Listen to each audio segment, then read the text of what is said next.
The easier-to-understand version of The Great Gatsby by F. Scott Fitzgerald, adapted by Sarah Simpson. Chapter 8. I couldn't sleep all night. I kept waking up and thinking about all the bad things that had happened. When I did fall asleep, I had bad dreams. When it was almost morning, I heard a car pull into Gatsby's driveway. I jumped out of bed and got dressed. I had a strange feeling that I needed to warn Gatsby about something bad that was going to happen. If I waited, it would be too late. When I got to Gatsby's house, he was standing there with the front door open. He seemed very tired or very sad. "Nothing happened at Daisy's house," Gatsby said quietly. "I waited outside all night. At 4 a.m., Daisy came to the window for a minute and then turned out the lights." Gatsby and I went all over his house looking for some cigarettes to smoke. The house felt big and lonely and empty. Everything was dusty inside, and it smelled like it needed to have all the windows opened up so it could air out. We finally found 2 old, dried-out cigarettes. We sat in the living room and smoked them in the dark. "You should leave town," I told Gatsby. "The police are going to figure out that it was your car that hit Myrtle Wilson." "I can't go away now, old sport," Gatsby said. Gatsby would not leave town. He wanted to wait and see what Daisy was going to do. He was still hoping that she would choose him and come back. It was sad. I didn't want to make him feel even worse, so I didn't tell him that she was never coming back. Gatsby told the story about when he met Daisy. Daisy was the first nice girl he'd ever known. He had met rich people before, but Daisy was the first rich person who had really wanted to talk to him and get to know him. He thought she was exciting, and he wanted her. At first, he went to her house with other officers from the army. Later, he went to her house alone. Daisy's house was the most beautiful house Gatsby had ever seen. The fact that Daisy lived there made it even more beautiful. Gatsby knew that lots of other men were in love with Daisy, and that made her even more special to him. Gatsby was proud that a woman all the other men wanted was interested in him. It made him feel special and important. However, Gatsby knew that the only reason he had met Daisy was pure luck. He knew that someday in the future he was going to be rich and important, but right then he was poor. Because he was in the army, Daisy and her family treated him with respect, but when the war was over, they wouldn't want him coming around their house anymore. Gatsby was in a hurry to do things with Daisy before it was too late. He had sex with her one night in October. He did it because it was a challenge. It was like winning a prize for him. He knew he wasn't even good enough to hold her hand, let alone have sex with her. Gatsby should have hated himself for taking advantage of Daisy.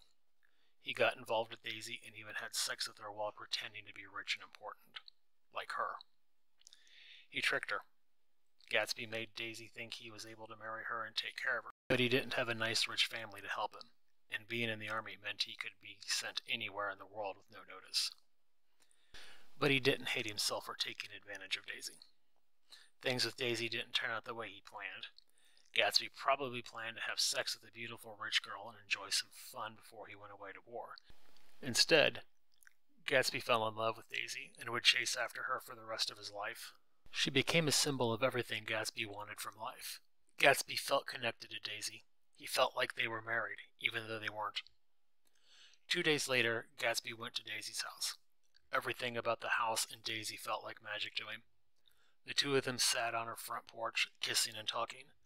Daisy's voice sounded even softer and more alluring than ever. Daisy was young and mysterious. Daisy was perfect and beautiful. She was better than the ugly problems of poor people like Gatsby. Gatsby said, "I was surprised when I figured out that I was in love with Daisy. For a while, I hoped she would break up with me so I could get away from my feelings, but she was in love with me too. Daisy thought I was smart because I knew a lot of things she didn't know. Falling in love with Daisy was messing up all of my plans. Nothing seemed important to me unless Daisy was there to share it." The day before he went off to war, Gatsby and Daisy spent the whole afternoon together. Gatsby held her close to him and they talked. It was a happy time. They felt more in love than ever that day. Gatsby did very well in the war. He was brave and people noticed.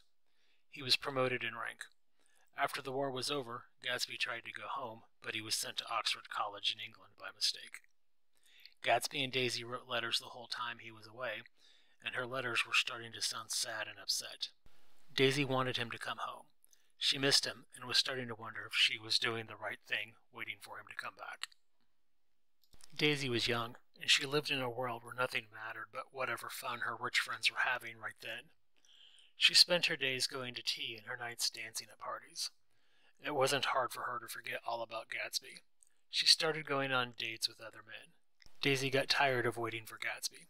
She wanted to get married because it was what everyone expected. When Daisy met Tom Buchanan, she started dating him. He was different from Gatsby, and he was there.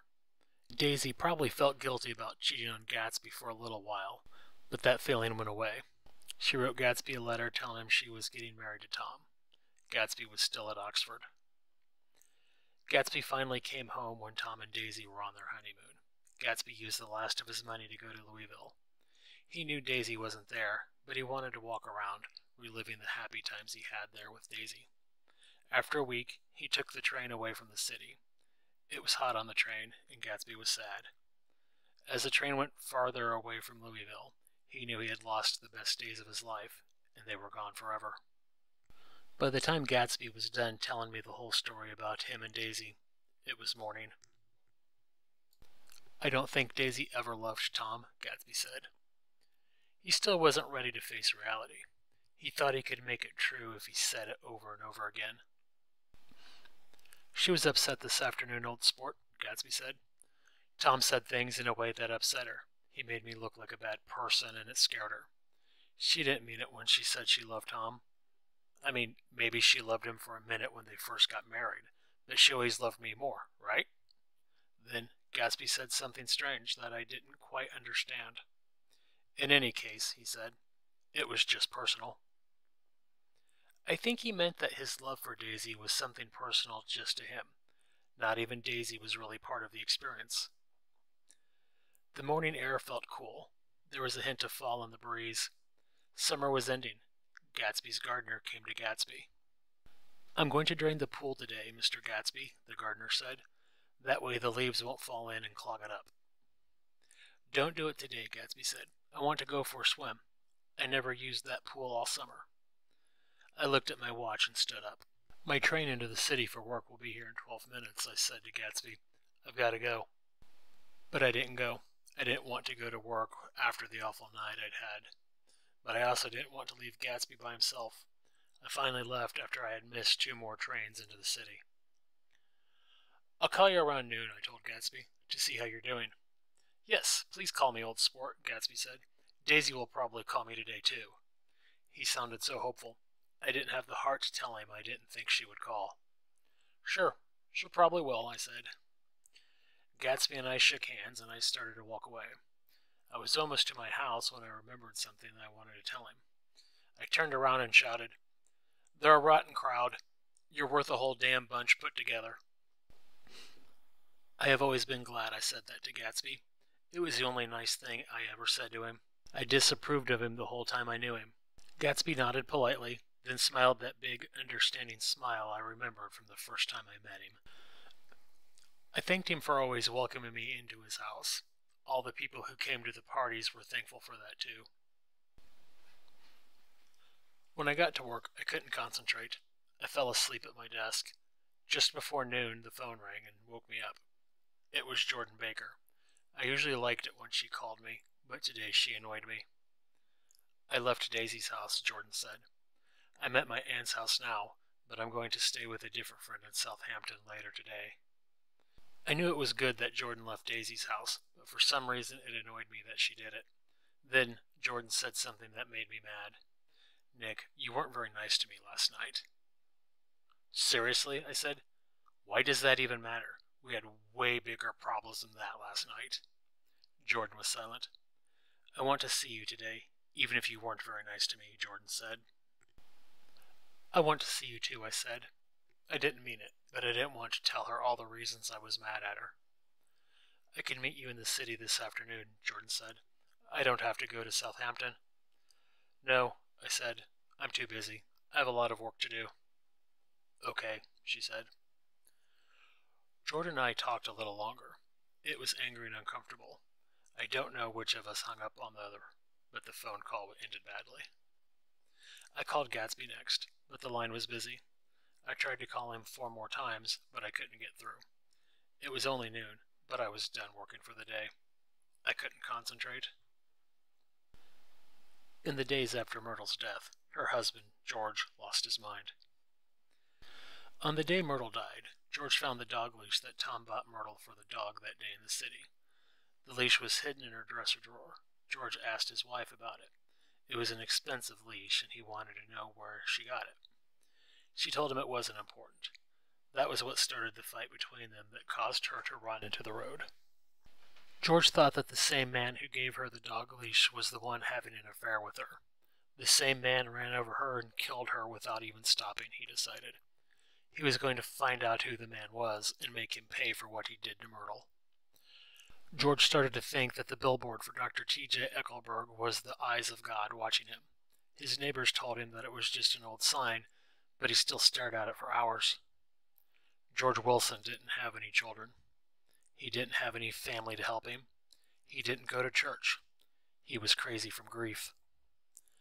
George Wilson figured out that the yellow car belonged to Gatsby, and he went to West Egg to find him. Wilson was also going to do something terrible, and there was no one to stop him.